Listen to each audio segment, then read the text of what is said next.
soit sur Hussein, sur Ali ibn Hussein, sur les enfants de Hussein et sur les compagnons de Hussein. Mes chers frères et sœurs amoureux de Ahlul Bayt, en particulier ceux qui sont actuellement hors du Sénégal, dans la communauté chiite Mousdaïr en Europe, en Haïti, dans les Amériques, en Afrique occidentale, dans tout le monde francophone, je renouvelle mes condoléances pour le martyre de l'imam Hussein et je prie Allah de nous compter parmi ceux qui vont demander la vengeance de l'imam Hussein derrière l'imam Sa'ib al-Asr wa Zaman. Le thème de cette année, choisi par Maulana Sherif Mohamed Ali Aydara, est le martyre de l'imam Hussein, une révolution pour restaurer les valeurs éthiques et morales de l'islam. Et la marraine de cette année est Sayyidatuna Soukaina, la fille de l'imam Hussein, le martyr de Karbala. Pourquoi ce thème? Pourquoi parle-t-on de révolution? Révolution signifiant un changement total, intégral. Pourquoi on parle du martyre de l'imam Hussein comme une révolution pour restaurer les valeurs éthiques et morales de l'islam? Chers frères et sœurs, pour la simple raison que notre bien-aimé prophète Mohammed sallallahu alayhi wa sallam, dans son sacerdoce, dans son travail pour l'islam, nous a appris que la meilleure des choses qu'un homme peut acquérir, c'est des valeurs éthiques et morales, qu'on appelle makarimul akhlaq, et que lui-même, Allah subhanahu wa ta'ala, pour le qualifier, lui a dit, tu es au-dessus des bons comportements et des bonnes valeurs éthiques et morales. Mais ce qui s'est passé au décès du prophète, quand on a refusé à sa descendance purifiée, choisie par Dieu, l'accès au khilafat, ceux qui étaient au khilafat et qui l'ont transformé en un pouvoir tyrannique, oppresseur et mondain, ont tout fait pour enlever chez les musulmans la substance de leur foi. En faisant quoi? En faisant la promotion de tous les vices possibles. C'est pourquoi il est arrivé à un moment dans le monde musulman où tout ce que Dieu subhanahu wa ta'ala avait interdit était pratiqué. Quelqu'un comme Abu Zar a été banni tout simplement parce qu'il a brisé l'outre qui transportait le vin de Muawiyah, qui était le gouverneur de Syrie et le cousin du calife. Ce qui lui a valu le bannissement et la mort solitaire dans le désert. Dans le monde musulman, tous les vices étaient pratiqués d'abord par les dirigeants, ce qui fait que les hommes du peuple ne voyaient aucun mal dans la multiplication des péchés. Et la meilleure façon d'enlever la foi chez quelqu'un, ou bien la meilleure façon pour quelqu'un de perdre sa foi, c'est de s'adonner aux actes interdits par Allah subhanahu wa ta'ala. C'est pourquoi le slogan de l'imam Hussein dans sa révolution était « Je ne me suis pas soulevé de gaieté de cœur, mais je me suis soulevé pour ordonner le bien, interdire le mal et restaurer la religion de mon père et de mon grand-père. » Parce que l'islam pratiqué par les khalifes était réellement un anti-islam. C'est pourquoi, chers frères et sœurs, si nous pouvons comprendre pourquoi des hommes se sont levés pour tuer, massacrer les enfants de leur prophète, pour pouvoir le faire sans état d'âme, c'est que ces hommes-là avaient perdu la foi, même s'il restait dans leur cœur quelque chose qu'ils croyaient être la foi. Et ce qui fait perdre à l'homme la foi, c'est tout simplement le fait de s'adonner au vice. C'est pourquoi Karbala, Ashura est un microcosme où s'est joué tout le drame de l'humanité. Et chacun d'entre nous a eu son représentant à Karbala. C'est pourquoi nous qui disons chaque fois, en faisant la ziyara de l'imam Hussein, Ya laytani kuntu ma'akum fa afuza fawzan azima. J'aimerais bien être parmi vous le jour d'Ashura pour avoir la grande récompense et la grande satisfaction d'avoir participé à la défense de l'Hussein. Nous devons réfléchir et méditer sur notre comportement de tous les jours.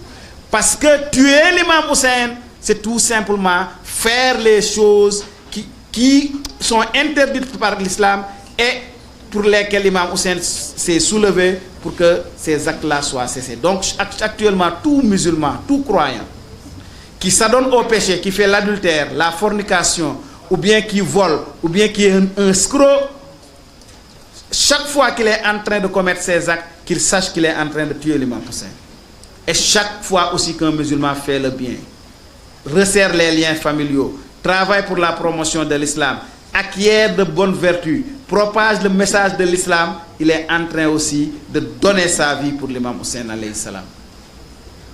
Qu'on sache que le combat de l'imam Hussein le jour de Ashura à Karbala, c'était tout simplement le combat entre le bien et le mal, le combat entre les soldats, le parti de Dieu représenté par l'imam Hussein et le parti de Satan représenté par Muawiyah. Et chacune de ces parties a eu ses représentants. Il y avait d'un côté les soldats, les compagnons de l'imam Hussein, qui étaient ses disciples, parce que l'imam Hussein alayhi salam reflétait la bonté divine, comme l'a reflété son grand-père le prophète Mohammed, sa mère Fatima, son frère l'imam Ali, son père l'imam Ali, son frère l'imam Hassan alayhi salam. C'était les exemples à suivre, parce qu'étant infaillibles, choisis par Dieu, c'était eux qui avaient les vertus et qui étaient les représentants attitrés de Dieu, de telle sorte que si Dieu était un être humain, il serait comme l'imam Hussein alayhi salam. Ces disciples qui ont accepté le jour de Ashura de donner leur vie en échange de tous les bienfaits de ce monde, ces disciples-là sont ceux qui ont compris le message, qui l'ont incarné et qui doivent nous servir d'exemple. De l'autre côté aussi, il y avait Yezid et ses disciples qui représentaient les pires êtres créés par Allah subhanahu wa ta'ala. Et pourtant ces gens-là étaient des musulmans. Ils priaient, ils jeûnaient. Mais qu'est-ce qui leur a donné la force de pouvoir massacrer les membres de la famille du prophète? C'était tout simplement l'amour du monde. C'est pourquoi l'imam Ja'far Sadiq a dit que l'amour du monde, c'est la clé de tous les vices. Celui qui a dirigé l'armée qui a tué l'imam Hussein, Omar ibn Saad, était un homme qui affichait la piété, qui priait, jeûnait beaucoup. Mais le jour de Ashura, il a choisi de tuer l'imam Hussein tout simplement parce qu'il a dit que Yazid lui avait promis le poste de gouverneur de Rai et Jarjan en Iran et qu'il ne voulait pas perdre ça. Quitte maintenant à massacrer les enfants du prophète Muhammad sallallahu alayhi wa sallam. Ce qui amène ça, c'est l'amour du monde. C'est pourquoi chacun doit se contrôler, s'auto-éduquer pour ne pas être sous la tutelle de l'amour du monde, parce que c'est l'amour du monde qui amène l'homme à échanger son au-delà pour ce monde-ci. Il y avait aussi les catégories de dirigeants religieux. Et il y avait 4 catégories au moins représentées chacun par un homme de cette époque. Il y avait le dirigeant choisi par Dieu qui a toutes les qualités et qu'on doit suivre parce qu'étant dans la satisfaction divine, il était représenté par l'imam Hussein alayhi salam. Et les caractéristiques les plus saillantes de ces hommes, c'est que ce sont des hommes qui ordonnent le bien, interdisent le mal et ne s'approchent jamais du mal et passent toute leur vie à faire le bien. C'était les exemples à suivre. Mais à côté d'eux, il y avait le prototype de Abdullah ibn Zubayr, qui est le prototype d'homme qui affiche leur piété, qui affiche leur position de dirigeant religieux rien que pour accéder au pouvoir.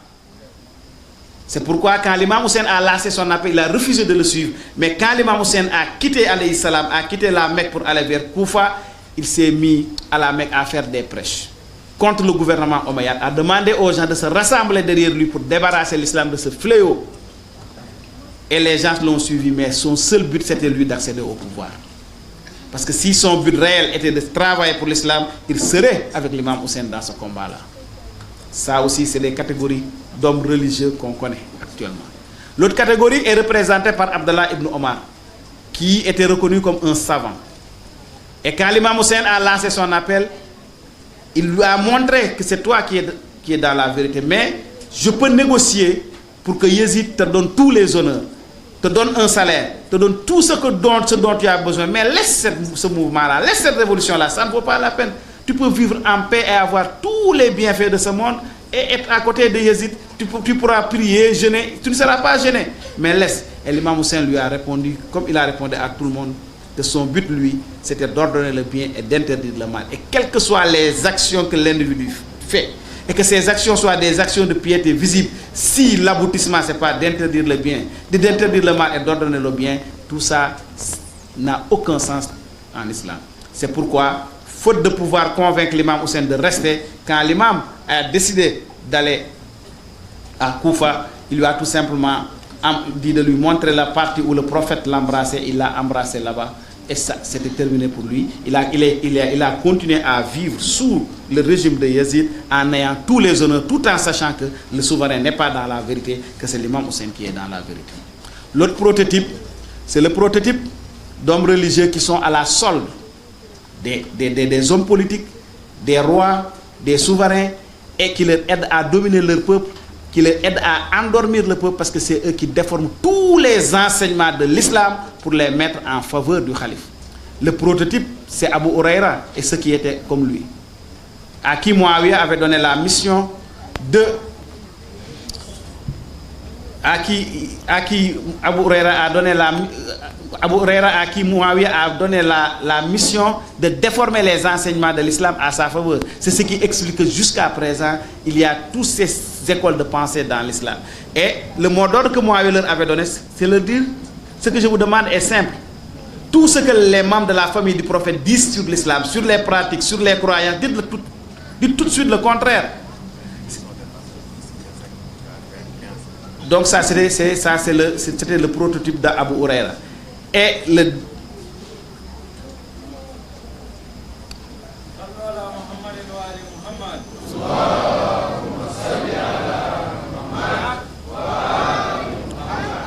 En définitive, chacun d'entre nous doit réfléchir pour voir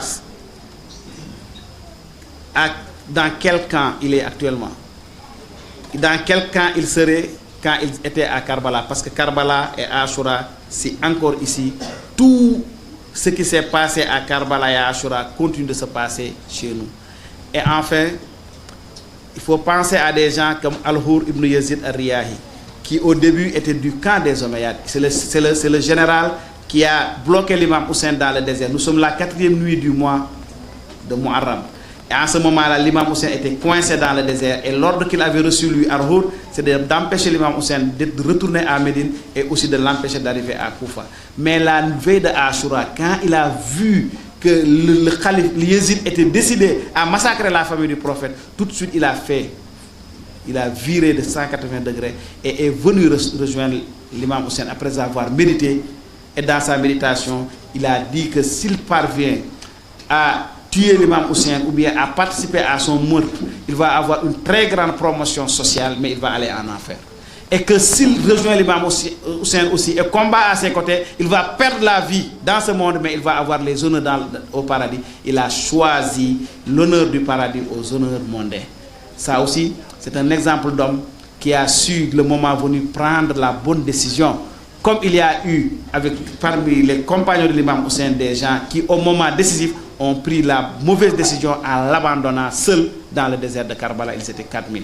Chacun d'entre nous donc doit travailler pour que quand une situation telle qu'elle se présente, qu'il puisse faire le bon choix. Et ça, le travail se fait en amont. Et la clé de voûte de ce travail, c'est de se purifier l'âme afin de s'éloigner des péchés et de pratiquer le bien. Et c'est à ce titre seulement qu'on pourra ordonner le bien et interdire le mal. Maulana Cherif Mohamed Ali Aidara nous a dit de parler à tout le monde pour les sensibiliser. Mais il dit que pour pouvoir sensibiliser quelqu'un, il faut que cette personne-là voie que ce que tu es en train de dire, toi-même tu es en train de le vivre. Et quoi qu'on puisse dire chez les autres musulmans, ils croient à leurs dirigeants, ils les suivent. Ils sont dans ce que veulent les dirigeants, même s'ils ne pratiquent pas. Maintenant, la faiblesse qu'on a chez nous, c'est que nous ne suivons pas nos dirigeants tels que nous devons le faire.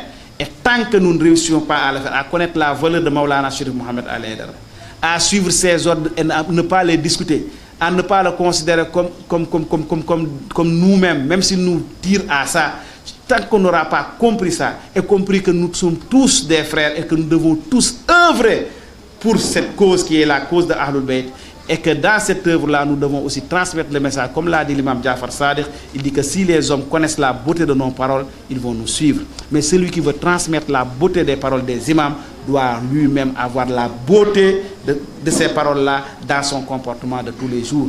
Que la paix soit sur Hussein, sur Ali ibn Hussein, sur les enfants de Hussein, et que la malédiction divine éternelle descende sur les ennemis de l'imam Hussein, de ceux qui ont tué l'imam Hussein, de ceux qui leur ont donné des ordres, de ceux qui ont préparé le terrain et de ceux qui sont contents et satisfaits. Qu'Allah nous fasse partie de ceux qui vont le venger aux côtés de l'imam Mahdi, derrière Maulana Sharif Mohamed Ali Aidara. La Bayka ya Hussein. La Bayka ya Hussein. Salawat.